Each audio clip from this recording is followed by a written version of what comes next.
Assalamualaikum warahmatullahi wabarakatuh. Hello ladies and gentlemen. I am Mike Okmawati, graduate student of English Department, State University of Padang. It's a great chance for me to be here joining the 8th International Conference on English Language and Teaching.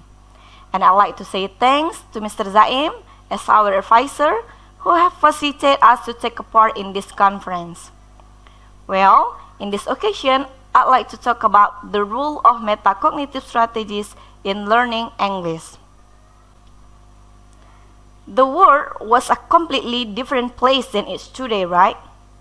The world changed in all the sectors, and technology advance has taken control to our life. So we must be able to adapt. And someone who can survive is not the intellectual one. It's not the strong one, but the one that is able to adapt. It's sure that English is one way of adaptation to face this digital era. English take an important part here. So we as educators should engage students to understand and use English. But actually, learning English is not as easy as we think. Many of students can't speak for more than years. So learning English need a strategy. The purpose of this paper is to get the review of learning strategies that we can use in learning process. Let's see what is learning strategy. According to Oxford in Barbara 1997, learning strategy is specific action which taken by students to make the learning process become easier, faster, more self-directed, effective, enjoyable, and transferable. Actually, there are many types of learning strategies offered by the expert, but in this paper, I just focus on the use of metacognitive strategies. So let's see what is metacognitive strategies. Dirkes 2010 argue that metacognitive strategies are first, connecting new information to former knowledge. It means that the students are able to use the background knowledge to acquire the new one.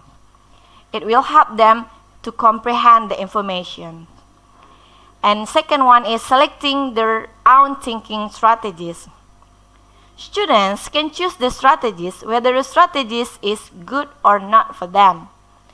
The third one is planning, monitoring, and evaluating thinking process. So it will help students to get a good result in learning process. Some experts classified metacognitive strategy into three primary aspects. The first one is planning.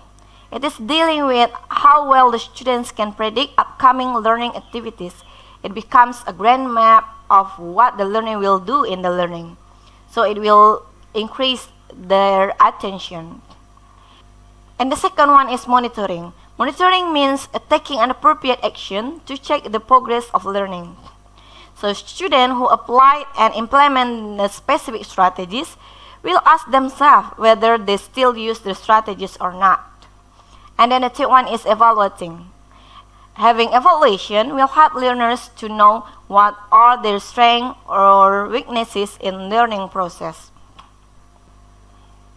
We come to the current research of metacognitive strategies. Penella 2018 conducted qualitative action research used three metacognitive strategies. They are overviewing, setting goals and objectives, and last one is self-evaluating. Penella affirmed that language awareness was fostered because metacognitive strategies. And then Tang 2015 also conduct the research about metacognitive strategies, consists of centering learning, arranging, and planning and evaluating.